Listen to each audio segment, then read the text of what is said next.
सत साहिब सतगुरुदेव की जय।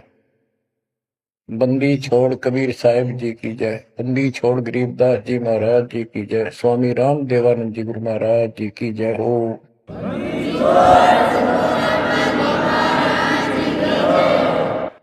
सर्व संतों की जय, सर्व भक्तों की जय, धर्मी पुरुषों की जय। श्री काशी धाम की जय, श्री सुडानी धाम की जय, श्री करोथा धाम की जय, श्री बरवाड़ा धाम की जय। सत साहिब गरीब नमो नमो सत्य पुरुष को, नमस्कार गुरु की नहीं। सुर नर मुनि जन साधु, संतों सरस दीन। सतगुरु साहिब संत सर, दंडवतन प्रणाम। आगे पीछे मत हुए, किनको पूर्व। कबीर सतगुरु के उपदेश का, सुनिया एक विचार। जय सतगुरु मिलते नहीं, जाते नरक द्वार। नरक द्वार में दूत सब, करते खेचा तान। उनसे कभू नहीं छूटता, फिरता चारों खान। कबीर चार खानी में भरमता, कबहू न लगता पार। सो फेरा सब मिट गया, मेरे सतगुरु के उपकार। जय जय सतगुरु मेरे की, जय जय सतगुरु मेरे की। सदा साहिबी सुख से वसियो, अमरपुरी के डेरे की। जय जय सतगुरु मेरे की, जय जय सतगुरु मेरे की। सदा साहिबी सुख से वसियो, सतलोक के डेरे। निर्विकार निर्भय तू ही, और सकल वैमान। जी साधो और सकल वैमान। सब पर तेरी साहिबी, सब पर तेरी साहिबी।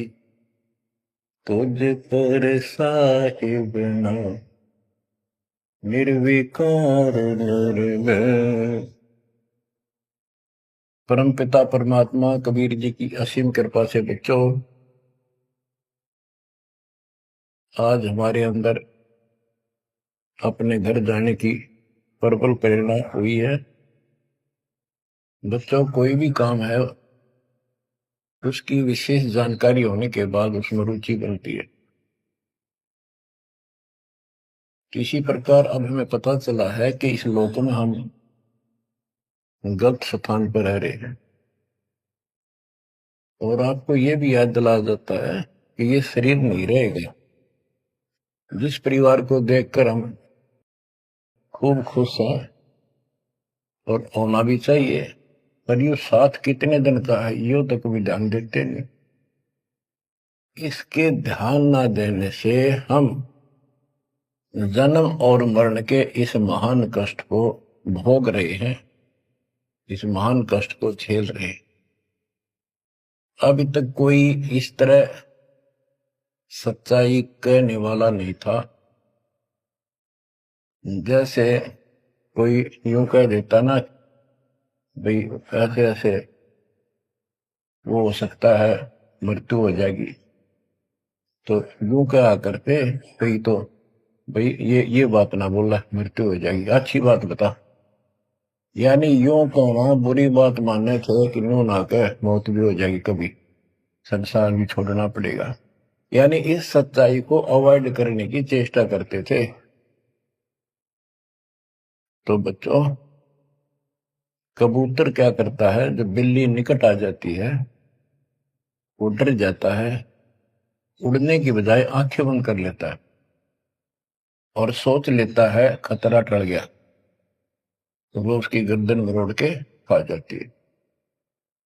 अब आंखें बंद करें काम नहीं चलेगा, ये तो खोलनी पड़ेगी, हिम्मत करनी पड़ेगी, यहां से उड़ना पड़ेगा, काल से बचना पड़ेगा। पहले जैसे 12 कबीर पंथ चले हैं, उससे पहले ये हिंदू समाज, हिंदू धर्म, उसके बाद ये यहूदी धर्म, ईसाई धर्म, फिर मुसलमान धर्म, जैन धर्म, और ये 12 पंथ, इनमें ज्ञान तो बताया जाता था कि भक्ति कर लो, नहीं तो 84 लाख योनियों में जाना पड़ेगा, पशु पक्षी बनना पड़ेगा। और आत्मा डरती भी थी, भक्ति के लिए प्रेरित भी होती थी, लेकिन वो भक्ति शास्त्र विरुद्ध थी, शास्त्र में प्रमाणित नहीं थी, और वो ज्ञान भी शास्त्र प्रमाणित नहीं था। श्रीमद् भगवत गीता अध्याय 16 श्लोक 23 में स्पष्ट किया है कि शास्त्र विधि को त्याग कर जो अपनी मर्जी से मनमाना आचरण करते हैं अपनी इच्छा से, उनको न सुख होता है, न कोई सिद्धि प्राप्त होती है, और न ही उनकी गति बढ़ती। या तो ये कहो कि गीता गलत और ये झूठे गुरु सच्चे, इनमें से एक को रिजेक्ट करना पड़ेगा, लेकिन गीता को कोई रिजेक्ट कर नहीं सकेगा। आखिर में इन झूठे गुरुओं को त्यागना पड़ेगा।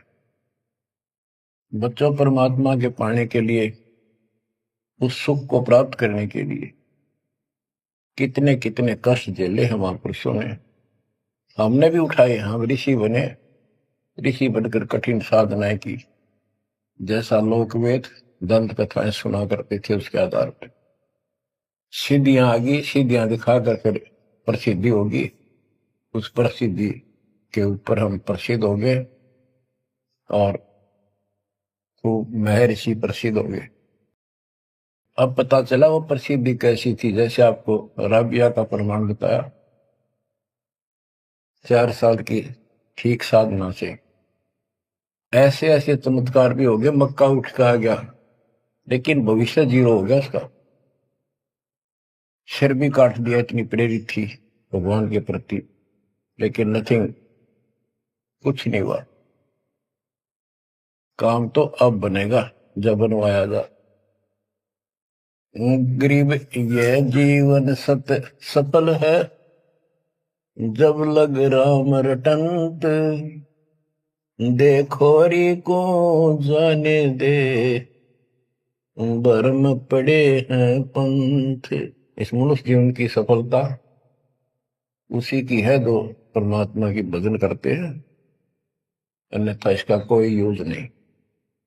पशु पक्षी का भी ऐसा ही जीवन है, ऐसे ही कर्म वो करते हैं, खाना पीना, टट्टी जाना, बच्चे उत्पन्न करना, बच्चों के लिए फिर सारा दिन भटक कर उनका पोषण करना, फिर मर जाना,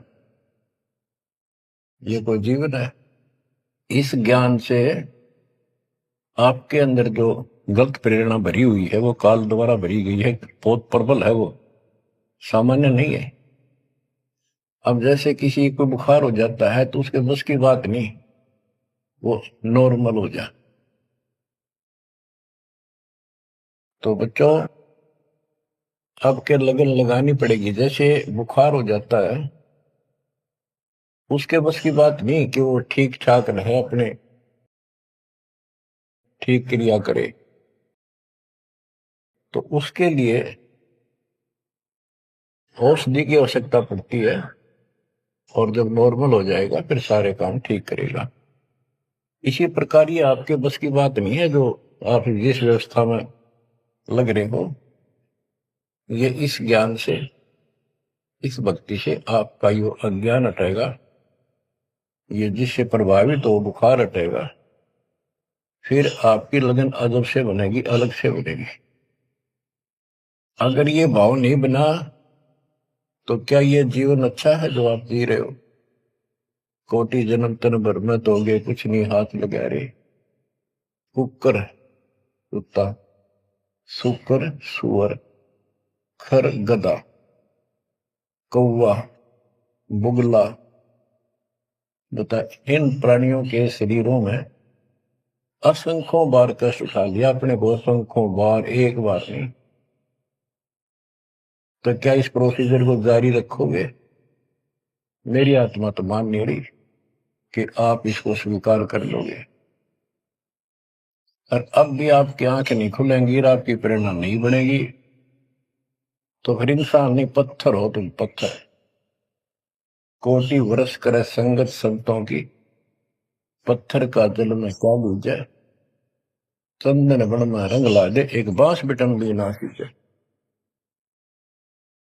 पत्थर को जल में डाल दे, कितने गहरे जल में डाल दे, कितने दिन डाले रखे, उसका कोई असर जल का नहीं होता। नहीं, जल से तो नरम होता है पदार्थ। बाहर निकालते उसको घिसा दे दूसरे पत्थर से, जो का त्यों चिंगारी निकलेंगे।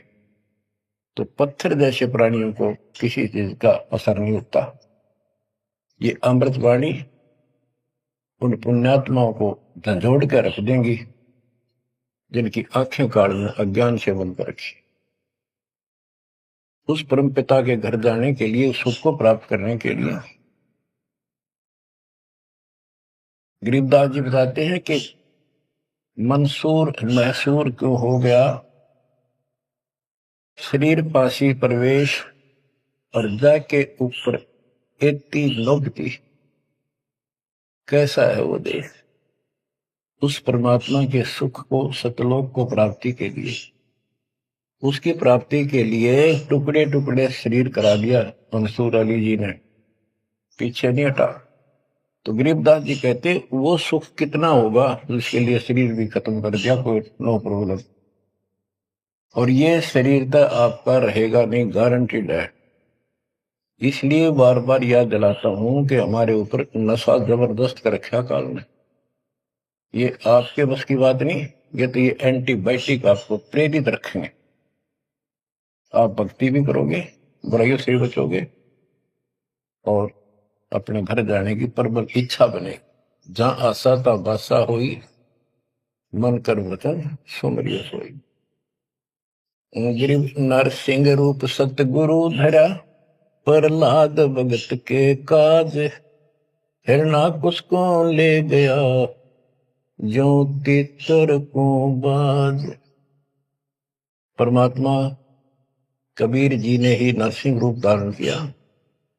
ये सारा श्रेय अभी तक श्री विष्णु जी उर्फ श्री कृष्ण जी को दिया जा रहा था। जो भी है, परमात्मा चाहते हैं कि किसी तरह इनकी भक्ति में आस्था बनी रहे। ये किसी को मानकर भक्ति कर रहे, करते रहो, उससे मिलना कुछ नहीं, पर पिछले संस्कार से मालिक उनकी मदद स्वयं करते हैं। गिरिव नामा का देवल फेरा, मुई जवाई गाय। पीड़ा मेरी संत की, छान छवाई आए। कबीर साहब कहते हैं 2 दिन मेरी शरण है, ताका हूं मैं दास। दास में नौकर, गुलाम, और गैल गैल ला गया करूं जब तक धरती आकाश। नामदेव महापुरुष पिछले संस्कारी थे। परमात्मा कबीर जी कहीं भी आश्रम बना के कुछ समय के लिए रह जाते हैं, एक गुरु की भूमिका करते हैं। अपने बच्चों को, वहां आसपास के क्षेत्र के बच्चों को ज्ञान सुनाते हैं। कोयल के बच्चे ज्ञान को सुनकर, आवाज को सुनकर उनकी तरफ खींचे आते हैं, सोबे वाले रह जाते हैं। तो उस समय रंका और बंका दोनों पति पत्नी थे। एक उनकी बेटी थी वंका। नामदेव भी उसी समय परमात्मा कबीर जी के शिष्य हुए थे जब वो वहां संत रूप में लीला कर रहे थे। हम ज्ञान सुन लेते हैं, सारी बात करते हैं, पर अपनी जो पूर्व प्रेरणा है, पिछले जन्म के संस्कारों से भी हम बाज नहीं आते। अब नामदेव जी जा रहे थे, एक मंदिर में आरती हुई थी, ब्राह्मण लोग आरती कर रहे थे, और उसके ऐसी धुन चढ़ी कि वो भी मंदिर में पहुंच गया। हाथ में जूते निकाल लिए अपने, जैसे ये बजाते हैं ताल, उस तरह बजाने लग गया, घंटी बजाते हैं, और बजाता बजाता आरती में मगन होकर उनके ब्राह्मणों के बीच में पहुंच गया, यानी पत्थर की मूर्ति के सामने पहुंचना चाहा। पंडितों ने पकड़ कर उसको मंदिर के पीछे फेंक दिया। ये शूद्र छोटी जाति का समेत दूसरों में आ गया, हमारा धर्म भ्रष्ट कर दिया, हमारे भगवान को इसने रुष्ट कर दिया। तो परमात्मा वो तो फिर भी पड़ा पड़ा मन की आरती कर रहा था, लो लगी थी दाता में। परमात्मा उस मंदिर का मुंह नामदेव की तरफ कर दिया, और पंडित पिछली साइड में खड़ी घंटी बजा रहे थे, आश्चर्यचकित हुए। तो एक दिन नामदेव रंका बंका के घर गया, तो उस दिन वंका लड़की, रंका और बंका जंगल में लकड़ियां लेने गए हुए थे, पीछे वो लड़की अकेली थी, वो कोई पट्टी तैयार करे थी, जैसे किसी को चोट लग जाकर, हल्दी वगैरह लगा कर। नामदेव बोला, बहन किसको क्या हो गया, किसको चोट लगी, किसके लिए पट्टी बना रही हो? उनका बोली, रे नामदेव तू गुरु जी ज्यादा दुखी ना करा थे, तो भाई मर्यादा में नहीं रहता, वहां के जरूरत है तेरे को जाने जिस मंदिर में, अपना मंदिर में जाना भगवान अलाउड थोड़ा कर रखे है, मानता नहीं तो तेरे लिए, तेरी इज्जत रखने के लिए गुरु जी तेरे मंदिर पेड़ गए थे, हाथा चोट लगी भाई, उनका पट्टी बांधो। नामदेव गया, देखा तो सचमुच गुरु जी के हाथों में चोट लगी हुई है, और वंका ने पट्टी बांधी। हम भक्ति भी करते हैं पर अपने संस्कार फिर भी कोई न कोई अड़ाए रखते हैं, ये परमात्मा को परेशान करते हैं आपकी। अब आ गया है कति पीक टाइम, अब ये बात नहीं चलेगी। पहले तो चलो को रह गए, कोई बात ना, पैर पकड़ लिए भगवान ने, अब क्या फिसल गया पैर तो पता नहीं कहां पड़ोगे जाकर। ऐसा अजब गजब का ज्ञान दे दिया, ऐसा समाधान आपको दे दिया, और ऐसे समय में मानो शरीर मान, तो आंखें खोल लो बच्चों। गरीब नामा का देवल फेरा, मुई जवाई गाय, पीड़ा मिट्टी संत की छान खवाई आए। अब एक जिसमें नामदेव जी ने मंदिर घुमा दिया, घुमाया तो मालिक ने था, लेकिन मालिक अपने नाम नहीं लेते, दादू से दरजीव के आप बगल हो जाए, करा करावे साइया मन में लहर उठा, दादू से दरजीव के आप बगल हो जाए। उनकी महिमा ज्यादा होगी, मुसलमान धर्म के लोगों को दिक्कत हुई, उन्होंने राजा को कहा कि ऐसे ऐसे काफिर है, वो दुनिया को गुमराह करता है कि मुर्दे जिंदे कर देता है, मंदिर घुमा दिया, ऐसे कर दिया। राजा ने पकड़ के बुलाया और कहा, ये गाय काट दी वहां पर, इसको जिंदा कर, जब जाने तो संत है, नहीं तो तेरे को आज तेरी गर्दन ही काट दूंगा। कबीर साहब कहते हैं, हम फिर वहां गए बच्चे, अपने बच्चे के लिए, और उस गाय को जीवित किया। जैसे पुराने समय में संस्थान झोपड़ी डाला करते थे, हट घास ग्रास की, और वो साल भर में कंडम हो जाती थी, तो बारिश आने से पहले उनको फिर से या तो नहीं डालते थे या तो उनमें कुछ रिपेयर किया करते थे। नामदेव की माता जी ने कहा, बेटा अपनी छान ठीक कर ले झोपड़ी, बारिश आने वाली है, मौसम निकट है। वो कहने लगा, ठीक है माता जी, जाता हूं मैं जंगल से सर काट के लाता हूं, वो सरकंडे से घास फूस। रास्ते में सत्संग हो रहा था, सत्संग सुनना, फिर वहां सेवा में लग गया, शाम होगी, वापस आ गया। उसकी माँ बोली बेटा ले निकल घास फूस। माँ ऐसे ऐसे सत्संग में चला गया, ध्यान नहीं रहा। अगले दिन फिर ऐसे ही। उसकी माँ बोली भाई देख ले तो बारिश हो जाएगी, कुछ दिन सारे कपड़े भीजेंगे, अपने भीगेंगे, बहुत नुकसान हो जाएगा।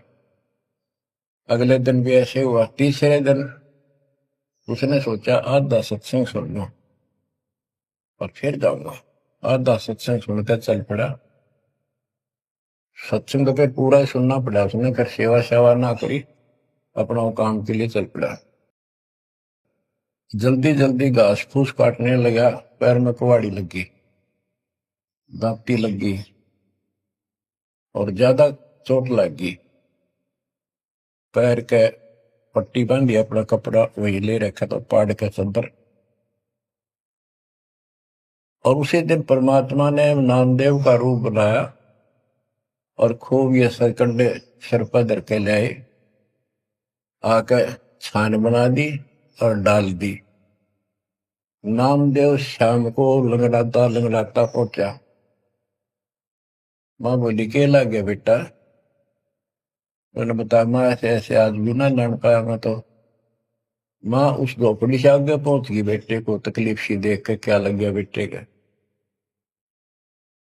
माँ माफ करिए आज भी नहीं सामान जान पाया मैं तो, वो ऐसे ऐसे बन गई मेरे साथ। कोशिश करूँ था जल्दी जल्दी काटूं, माँ दुख पाओगी। मेरे तो पैर में कुहाड़ी लगी है, दांती लगी, चोट लगी और चला भी नहीं जाता। माँ ठीक होती बनाऊंगा झोपड़ी। उसकी माँ उसके मुंह की तरफ फेंक के बेटा क्या बोल रहा है तू? तो अभी तो आया था झोपड़ी खुद बना के गया, बेटा क्या कह रही है, चोट कब लगी तेरे? नामदेव निकट आया, देखा ताजी झोपड़ी बना रखी है गजब के सरकंडे लाके। ऐसे तो आसपास की तो थे भी कोनी ऐसा घास फूस। नामदेव खूब रोया बैठे। मां भगवान थे, परमात्मा थे वो तो। बच्चों दो दिन मेरी शरण है ताका हूं मैं दास, गेल गेल ना गया फिर जब तक धरती आकाश। ये किसी जन्म में भक्ति खूब करी थी जैसे इस युग में, और इस युग के पिछले हुए भक्ति गजब की रहती है, क्योंकि यह साधना शास्त्र में खुला। मोक्ष ना होता तब तक परमात्मा इनके साथ ठहरे। इनसे चमत्कार भी होते रहते, नाम भी हो जाता, पर काम तो ना बढ़ा, मोक्ष तो ना हुआ। तो ये जो ज्ञान आपको सुना जा रहा है, ये हर पहलू पर आपको सतर्क किया जा रहा है। तो या तो इस भक्ति में छोड़ दो, रिया कति दर्द हो जाओ, कमर कस लो, अब का पीछा छुटवाना है। ये लल्लो पत्तो बहुत होली। केवल हम सुख मांगते हैं, धन मांगते हैं, बेटा ना तो बेटा मांगते हैं और धन संपत्ति मांगते हैं।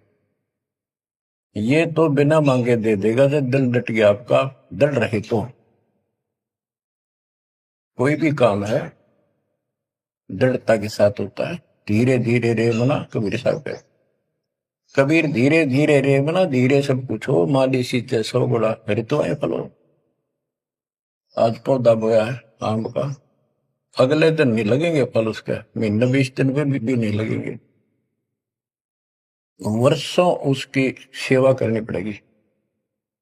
एक बार पेड़ बन जाने दो, फिर देखना आपको छाया भी और फल भी इतने देगा, आप भी खाइयो, रिश्तेदारों को खिलाइए। इसी प्रकार से भक्ति रूपी पेड़ को, पौधे को पेड़ बना लो। दास देख रहा है, दास ने शुरुआत जब की थी उनकी क्या स्थिति थी मेरे बच्चों की, भक्तों की। वो डटे रहे, टिके रहे, आज हर तरह से उबारा है, संसार से न्यारा है और मोक्ष मिलेगा। जो जन्म मरण का कोड कटेगा। गरीब कबीर के सो बंजारा हुआ, आप भक्ति के हेत कंकर बोई जान के, धना भगत के खेत। धन्ना भगत जी बहुत जबरदस्त लगन की लगी हुई थी उनकी, बहुत जबरदस्त भगत थे। दया भाव संत में होती है। बारिश हुई, बीज सभी किसान ज्वार बीजने चल पड़े। तन्ना की पत्नी ने भी ज्वार दे दी 5 किलो, अल्ले खेत में बो के आओ। भगत जा रहा था बैलों को साथ, बैल लेकर के, हल लेकर के। रास्ते में 4-5 भगत भूखे थे, बैठे थे। अब भगत स्वाभाविक साधु संत को देखकर राम राम करी, उसने बैल खड़े कर दिए, बैठ गया 2 मिनट भगवान का। सुबह सुबह पता चला कि उन्होंने 3 दिन से भोजन नहीं खाया था और मरने के कगार पर। कहने लगे भगत हम तो मृत्यु के निकट हैं, कहीं भोजन नहीं मिला। क्योंकि रेगिस्तान राजस्थान या भी पहले सारी स्थिति ऐसी थी नहीं बढ़िया वाली जनता की। बारिश हो गया तो फसल होगी, ना तो भूखे मरा करते। तो भगत जी ने सारे के सारे ज्वार रख दी उसके उनके आगे, बीज, वो मरे थे भूखे, सारी खा गई। अब वो चल पड़े। भगत जी ने सोचा ही में घर वाले लड़ेंगे, पत्नी भी गर्म मिजाज की थी, और इसमें तो भाई कोई भी टोक दे, बीज भी कित खा गया तो कित खो दिया। किसान का तो जीवन होता बीज। लेकिन उसने परिवार न्यौछावर कर दिया। कंकर इकट्ठी की लोगों को दिखाने के लिए, जैसे और बीज बो रहे थे ऐसे कंकर बखेर के हलवा के सामने घर आ गया। खेत में जाकर नहीं देखा। कुछ दिनों के बाद औरों का तो ज्वार गजब की उगरी, और भगत जी के खेत में तुम्बे मतीरों की बेल उगरी बिना गिनती की। मतीरे लग गए मोटे मोटे ये तुम्बे। अब क्या होता है कि भगत जी के खेत में, धन्ना भगत के खेत में बहुत ज्यादा बेल उगी मतीरों की। मतीरे से मोटे मोटे लाग गए, ऊपर नीचे पड़े न भरी दिखे उनका खेत भरा। कुछ दिन के बाद क्या होता है कि बारिश ना होने से उस क्षेत्र में अकाल जैसी स्थिति होगी, और ज्वार किसी का हुई, किसी की थोड़ी बहुत हुई, बिल्कुल नहीं हुई। तो वो तो बाद की बातें हैं। किसी ने जाके धन्ना भगत की पत्नी को बता दिया कि तुमने ज्वार नहीं बोई। वह बोली बोई। वो कहा हमारा भगत कि ना आपके तो मतीरे उग रहे हैं, ज्वार है ही नहीं। उसका दुख हुआ, ज्वार भी कित खा गया यो। तो वह गई, देखा सचमुच वहां तो मोटे मोटे मतीरे भरे पड़े। एक मतीरा यानी एक तुम्बा लेकर चल पड़ी। धन्ना भगत को पता था कि बात आज बिगड़ चुकी है। उसके बाहर जाते ही भगत वहां आ जाते थे, उसके रहते नहीं आते थे। वह जल्दी वापस आ गई।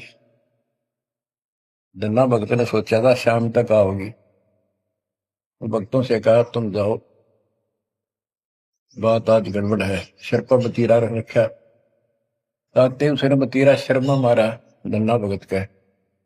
धन्ना भगत जी ने थोड़ा बचाव किया तो धरती में लगकर फूट गया। फूटते उसमें ज्वार निकली, जैसी बीज की साफ सुथरी भेजी थी। अब भगत जी तक टेढ़ा पड़ा, सिर बचाया, और वह देवी देख रही थी, कभी धन्ना भगत को कभी ज्वार को। तो वह बोली ये कहां से आ गई ज्वार इसमें। धन्ना भगत नहीं बोला। वह फिर खेत में गई, वह ज्वार उठाकर अंदर रख ली। वहां जाके देखा कपड़ा बिछाकर मतीरे फोड़न लागी, ढेर लाग गया। गठड़ी बांध के चल पड़ी, ढोण लागी ज्वार। अरोरा की ज्वार कति कंडम सी होगी, वो ये को ना खड़ी तो रही, पर बस उसमें बीज नहीं बना, सूखी सूखी सी खड़ी। अब वह 3-4 गठड़ी 5-6 गठड़ी ले आई भर भर कर। भगत बोला जितनी आपने अपनी होनी चाहिए थी ना तेरे खेत में, उतनी रखना, ज्यादा ना लेना भगतमती ने। बोली तू तो ऐसे करा कर, भगवान ने दी है सारी लाऊंगी।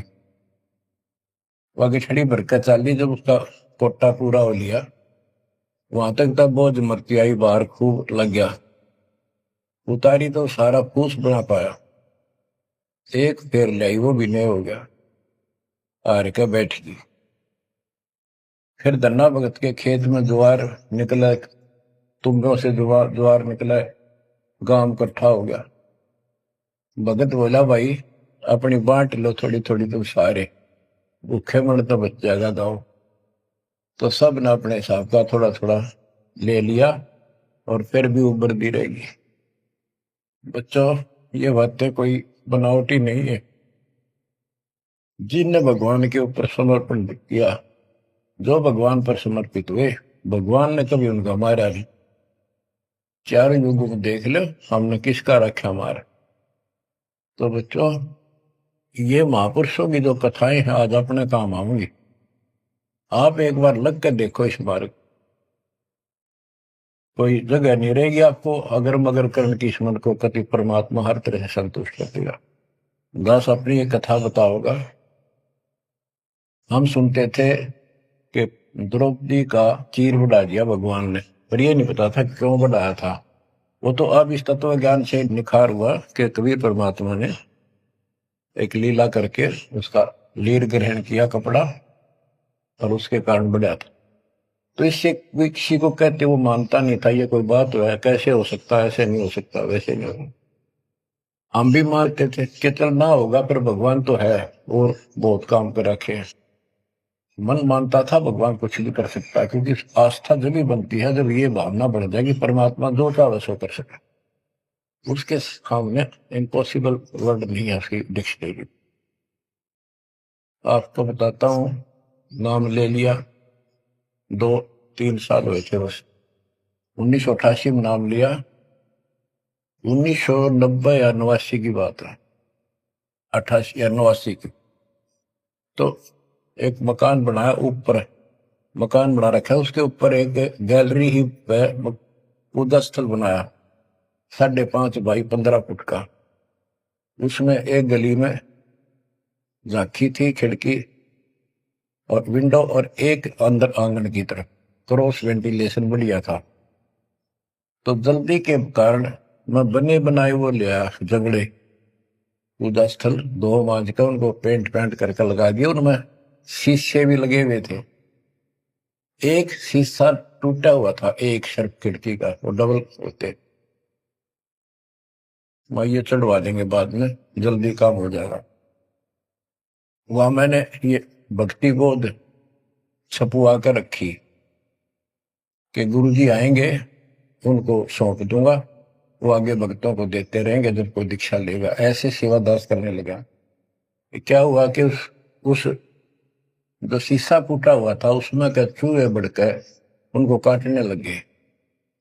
और उस समय क्या था, जब वो जंगले लगाए तो जाली ले आया था, ये लोहे की जाली जो मच्छरों से बचाने के लिए खिड़कियों पर लगाई जाती है बाहर की साइड, और वो गलती से वो गलत काट के दे दी। मैं वो साइज लिख के उस लोहे की दुकान पर दिया, भाई ये काट के तैयार कर दे, इनका गल बना दे। मैं और सामान लेकर वापस आया, उसने बांध के लपेट कर रख रखी थी, मैं उठाकर चला पैसे देकर। आके मैंने कहा ले भाई लगाओ। तो ये बड़ा लड़का, अरे वहां किराएदार रहता था, वो बोले हम लगा देंगे। कील क्या सारी ला रखी थी, उन्हें सीढ़ी लगाई। मैं तो चला गया उनको कह के, शाम में आया तो कोई नहीं लगा रखी। पूछा भी कारण क्या था, क्यों नहीं लगाई। उन्होंने बताई कि छोटी है, बराबर में छोटी रहेगी, कम से कम 9 इंच छोटी। वो लिखा था मैंने 3 फुट 9 इंच, उसने 3 फुट काट दी, या नौकर ने देख के काट, या गलती लगी जैसे भी। फिर मैंने सोचा भी छोड़ो भाई, अब किसके साथ मत्था मारे जाकर, वो कहेंगे तेरी गलती है, आपने यही साइज बताया था। मैं इस चक्कर में नहीं पड़ा करता। मैंने वो उठा के स्टोर में डलवा दी। एक सीजन बारिश का ऊपर का उतर गया, फिर वो नित्य नेम छपवाई पुस्तक, फिर उसमें चूहे बढ़ने लगे। कपड़ा बांधा, कपड़ा काट दिया। ये मन में था कि वो जाली तक पूरी है नहीं। फिर दिमाग में आई, भाई ऐसे करो, इस एक खिड़की में दिक्कत है, इस जाली को ऊपर नीचे करके दोनों को एक में सेट कर दो। तो वही दोनों किराएदार, ये बड़ा लड़का, ये छोटा ही था, 12-13, 14-15 साल का। तो मैं उनको कह के अपनी ड्यूटी पे चला गया। इनकी माता जी ने, नारों ने, वो वहां से निकाल के जाली स्टोर से नीचे डाल दी, भाई लगा दियो। इन शाम सी न लाई किता। मैंने आके पूछा, एक जाली ला रखी, वह पूरी एक नीचे पड़ी। मैं ड्यूटी से आया शाम को 5 बजे। मेरी दुआई बात खटक रही थी, इन लगा दी होगी बच्चा ठीक से ना, मैं आप लगाऊंगा साथ लगकर। मैंने देखा एक जाली नीचे पड़ी, एक ऊपर लगा रखी, उसी पे जो शीशा टूटा हुआ था, गिलास। वो गिलास लगवाने की टाइम नहीं मिल रहा था, क्योंकि दूर मेरी ड्यूटी थी, कौसली साइड में हेडक्वार्टर था, 77 किलोमीटर जाना था। ये ऐसा था ही, जुगाड़ करना चाहा था मैं, कर दे फिर आराम से कर लेंगे। तो मैंने अनारों से पूछा कि ये जाली लगा दी उन्होंने। अब ईब ला के गए, सुबेरे की कह रही थी भाई ला दे, पर ध्यान नहीं दे रहा था यो, लापरवाह। ईब ने देखा गाने वाला पापा, फटाफट बुला कर नींद को लगवा दी। मैं बोला, जाली ये और ले आए क्या? ये बोला नहीं, और तो नहीं है, ये तो वही है जो ऊपर डाल रखी थी स्टोर में। मैंने ये सुबह आपके दादी इनको कह दी कि भाई ये रखी, लाओ, जब ला दी। मुझे विश्वास नहीं हो रहा, तू सच्ची बता, ये बदलवा तो नहीं डाय इसको? और बोली बदलवा की थी तो लाई मुश्किल तो है, बदलवान का कित सही हो। मैं हैरान, मेरा विश्वास नहीं हो रहा। एक पूरी हो ही नहीं सकती, पूरी हो करके भी 6-7 इंच नो लटकरी बराबर में मुड़ के, 9 इंच वो बड़ी और 6 इंच और एक्स्ट्रा उसी साइड में। दूसरी देखी, दूसरी भी गए। फिर इसने डायमंड ढूंढ गए, बड़े लोग खेल खेल रहा था कितना।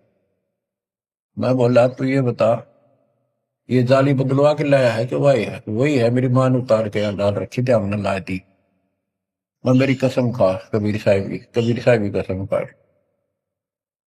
बच्चों, वो दिन है आज, इतना गजब का विश्वास कर दिया जाता।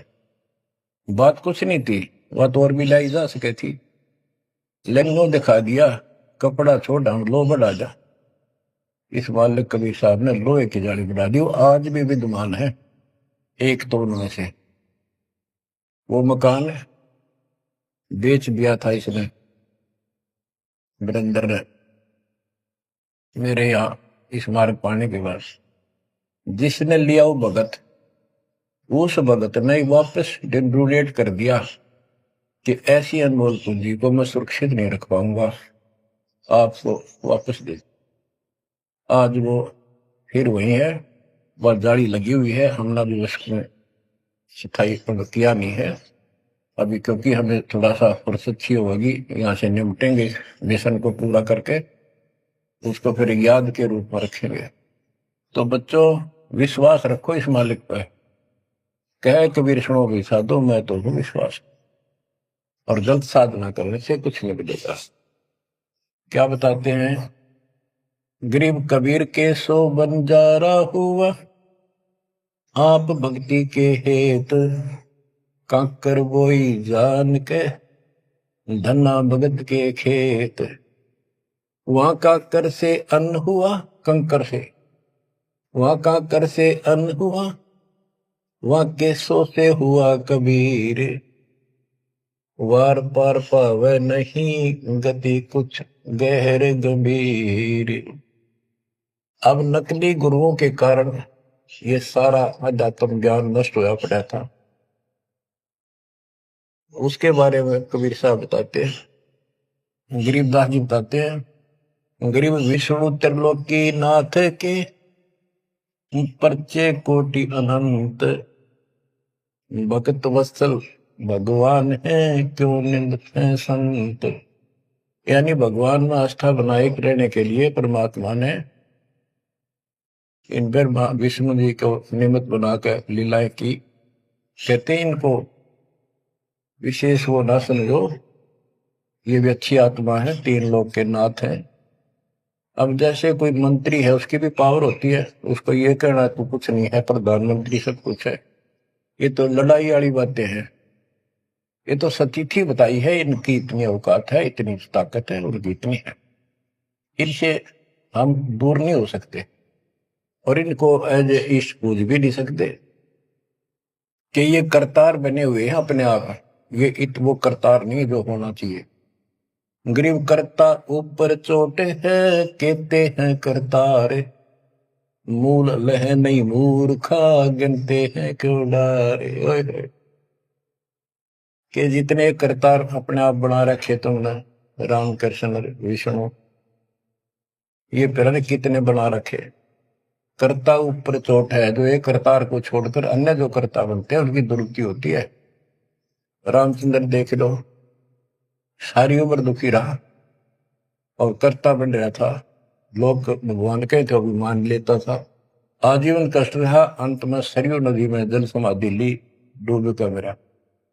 कृष्ण जी सारी उम्र दुखी रहा, सुख का सांस कभी नहीं, कभी कंस, कभी केसी, कभी चाणूर, कभी कुछ पूतना, और आखिर में दुर्वासा के श्राप से कुल उनके सामने नष्ट हो गया। जिसका कुल सामने मरे और पश्चाती वो जीव है, सबसे निर्भाग आदमी है।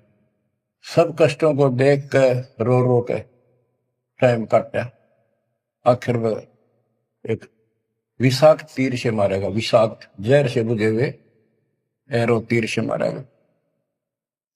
अब क्या बताते हैं, गरीब करता ऊपर चोट है, कहते हैं करता रे, मूल लह नहीं मूर्खा, गिनते हैं क्यों डारे। के मूल की पूजा क्यों नहीं करते, डालियों ने क्यों गिनते फिर हो तुम, कितने भगवान है, कितने टहनी है। मूल से सब कुछ होता है। गरीब सतगुरु साहिब एक है, दूजा भरम विरोध, बिन सतगुरु सूझे नहीं, चाहे पढ़ो 18 बोध। गरीब गल गोटा गुरु आखे ने, फांसी दे अड़ाए, द्वादश तिलक बनाए कर, चंपुर दे धकाए। कि ये इंसान का नाश करने, मनुष्य जीवन को बर्बाद करने वाले, ये बाह्य दिखावा करके द्वादश तिलक 12 तिलक बना लेंगे, कंठी माला पहन लेंगे, लाल कपड़े, बड़ी बड़ी दाढ़ी मूछ उठा लेंगे, या घुटन घोट हो जाएंगे, मूड में डालेंगे। ये गलगोटा है, ये काल की फांसी लिए कर रहे, झूठी साधना करवा के। कहते द्वादश तिलक बनाए कर लोग इन पर कुर्बान हो जा, साधु है, और जमपुर दे धक्का, यानी उस नरक में धक्के ते ठोक दे, या साधना गलत पे जाएगा फिर वहां। गिरव झूठे गुरु का नाक ले, फिर श्रवण और नैन, सतगुरु बोले साखिए, दूर कर पोकट फैन। कहते नकली गुरुओं का, इनका जूते मारे, नाक काटे, यानी कहने का भाव है कि इनका बच जा, दूर हो जा, फूक दे। फूकना मतलब ये नहीं आग लगा दे या उन्हें मार दे, उन्हों को आग्रह कैसे, यह कहावत हमारे यहाँ कि इसने फूक दे एक तरफ, जैसे कोई सामान मंगाया, इसकी जरूरत नहीं, कौन ख्याल है ना, फूक एक तरफ, यानी पटक दे दूर। एक गरीबदास जी कहते झूठे गुरु के नाक कान काट दे। इसका अर्थ है कि उनको कति वहां से अपने से दूर कर ले। गरीब झूठे गुरु को झटक दे, से स्वामी को फूक, या मैं दोष जरा नहीं, शब्द कहा हम कूक। गरीबदास जी बताते हैं झूठे गुरु को झटक दे, और जो नकली शिष्य उनकी मान मुन्न के चिपके बैठे उन्हें भी फूक। फूकने का मतलब ये नहीं उन्हें मार दे के पड़े रहने दो। गरीब पीछे गई सो जाने दे, ले रहती को राख, उतरी लाभ चढ़ाई यो, करो अपूठी चाक। गरीबदास जी कहते पीछे जो हुई सो हुई, उसने भूल जाओ, अब शेष बचे जीवन में संभाल लो, उतरी लाभ चढ़ाइयो करो अपूठी चाक। जैसे हम सत भक्ति ना करने से हमारे सारे काम बहुत खिंचके होते ही नहीं, परेशानी रहती है। और जब सच्चा गुरु मिल जाता है वही काम फटाफट होने लग जाते हैं। पुराने समय में कुएं से जल निकाला करते थे, सिंचाई का काम भी कुओं से होता था, उसमें बैल जोड़े जाते थे, एक लाव होती थी, लाव,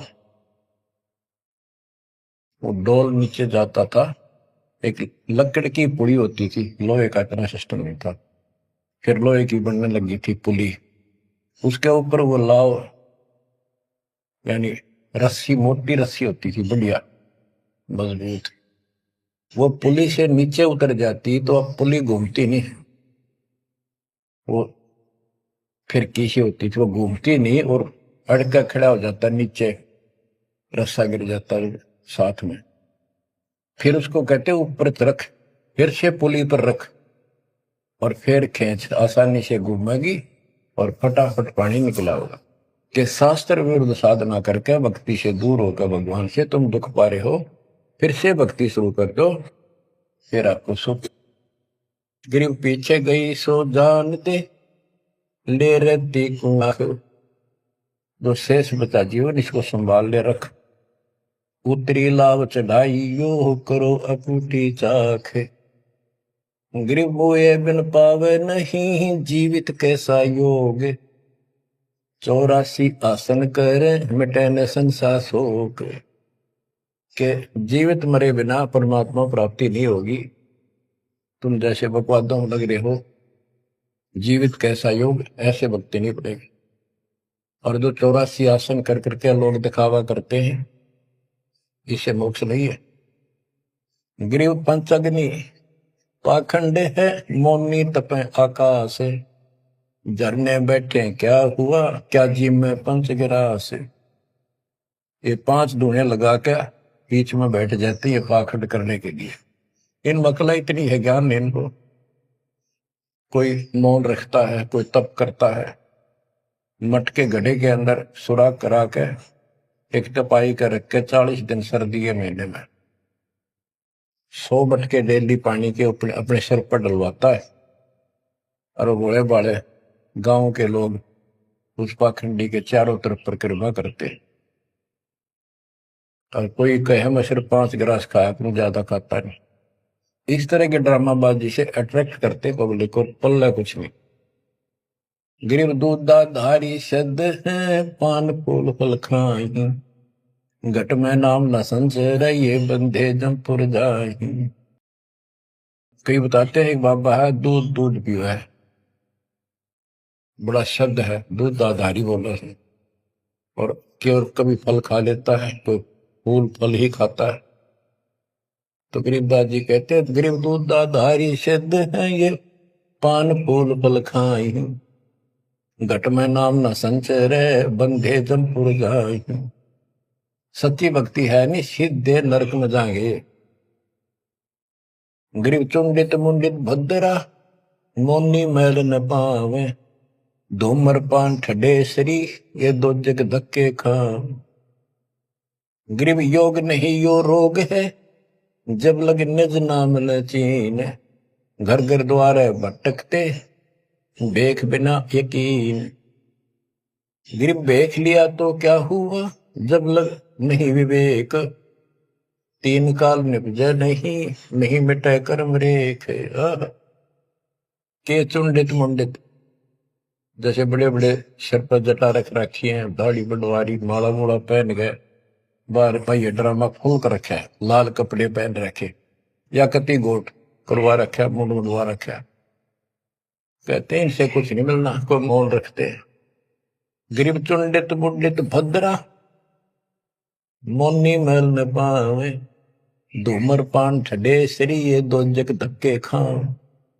ये धूमर पान करें, नशे करें, सुल्पे की मारे चलम भर कर ढूंढा ठा दे, ठडे श्री खड़े होकर तप करते, कहते 2 जग में धक्के खाओगे, नरक में जाएंगे।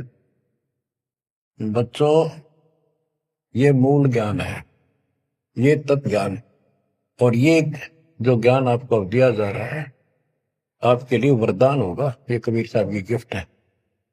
इस रजा को संभाल के रखियो, इसको हल्के में ना दियो बच्चों।